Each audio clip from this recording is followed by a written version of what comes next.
Hello everyone, my name is Madison Wiest and this is my project on the science of reading. To begin with my introduction, I would like to start off with what the science of reading actually is. This is a learning path that was launched by Arkansas Ideas in partnership with the Arkansas Department of Education and the RISE initiative. It's used to connect principles from neuroscience about how the brain learns to read with instructional classroom practices. It provides knowledge, information, and strategies for creating instruction. It helps teachers develop an awareness of the science behind reading instruction. Now I'm going to go into detail about the four theoretical models, beginning with the simple view of reading formula. As you can see here, in this formula, we see that decoding, which is word recognition, and language comprehension equal reading comprehension. You cannot have decoding without language comprehension. This research-supported representation of how reading comprehension develops characterizes skillful reading comprehension as a combination of the two. It tells us that in order to unlock text comprehension, you need to be able to read the words on the page and understand what the words and language mean. Next, we have Scarborough's reading rope. This gives us a visual of the simple view of reading formula. It shows us the complex pieces which make up skilled reading. Next, we have the four-part mental processor, which was originally proposed by Seidenberg and McClelland in 1989 as a summation of skilled and unskilled reading. It suggests the various ways in which reading problems might develop and why reading instruction should target several kinds of skills. Now to break them down. First, we see the context processor, which its primary job is to interact with and provide support for the meaning processor. The meaning processor, which is also called the semantic processor, interprets meanings of words in and out of text. Next, we have the orthographic processor, which receives visual input from printed words. It stores information about print that is necessary for word recognition and spelling. Last, we have the phonological processor. The phonological processor has many jobs, and all of them relate to the perception, memory, and production of speech. Now I'm going to talk about Airy's phases of word level reading, which is created by Linnea C. Airy. She breaks down reading skills by four phases, beginning with the pre-alphabetic stage, which is where identification does not involve making any letter-to-sound connections. Instead, connections are made between some visual features, which she calls cues, and their pronunciation. Next, we have the partial alphabetic phase, which is where the reader uses a combination of reading some letters in the words and using these to attempt a pronunciation of the word. Next is the full alphabetic phase, which is where the reader is now able to perform alphabetic connections, but not just alphabetic ones. They're also able to map graphemes to phonemes of sight words, which she defines as words that have been read several times. And last but not least is the consolidated alphabetic phase, which is where recurring letter patterns become consolidated or unitized. The next slides will go into detail about each part which makes up RISE, the science of reading, and how we reach reading comprehension. To begin, I'll start with phonological awareness, which is the ability to notice the sound structure of spoken words. Basic skills of this include phoneme blending and segmentation. Advanced skills include deleting, substituting, or reversing phonemes within words. We need phonological awareness because it is essential for skilled reading.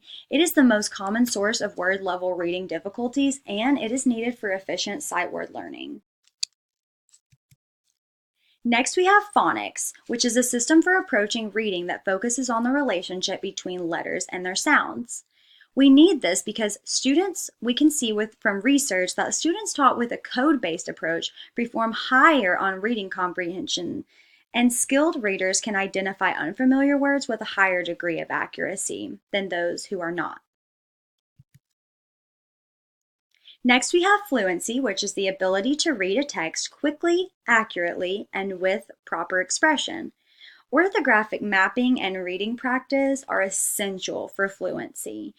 Fluent readers are better able to devote their attention to comprehending the text. Fluency is the bridge between decoding words and understanding the words that have been read. People who are more fluent readers are able to interact with text on a higher level. And our last part is vocabulary, which is the knowledge of words and word meanings by connecting meaning to spelling patterns. This says the knowledge of a word that This says that the knowledge of a word not only implies the definition, but also implies how that word fits into the world around us. We need vocabulary skills because research shows that children's vocabulary skills are linked to their economic backgrounds. Vocabulary is the glue that holds stories, ideas, and content together, making reading comprehension possible for children. Now I'm going to describe the differences between a code emphasis approach and a meaning emphasis approach. A code emphasis approach relies heavily on the premise that children must learn a large number of sight words and some decoding strategies to read. Most are highly structured and introduce words and letter sounds in isolation through worksheets and student readers. The readers contain carefully controlled vocabulary and few to no pictures.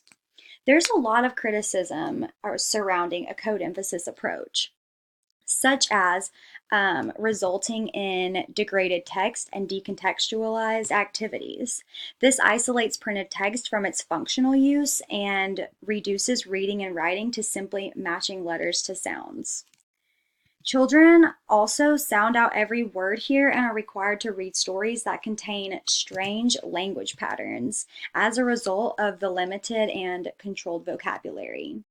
It also focuses too heavily on lower level reading skills. For the meaning emphasis approach, we see that this is learning to read through a method that begins with the functions of reading and allows for discovery of phonetic rules as a child develops a need for those rules. It adheres to two major principles, which states that children are constructing their own knowledge, and it has a use of functional, authentic reading tasks. Its primary objectives are literally just to build confidence through risk-taking and build efficient reading skills within a variety of contexts. Here, teachers are able to set aside those basal readers and carefully sequenced workbooks and use more of a natural curriculum and a more natural approach. This helps to provide students with meaningful interactions.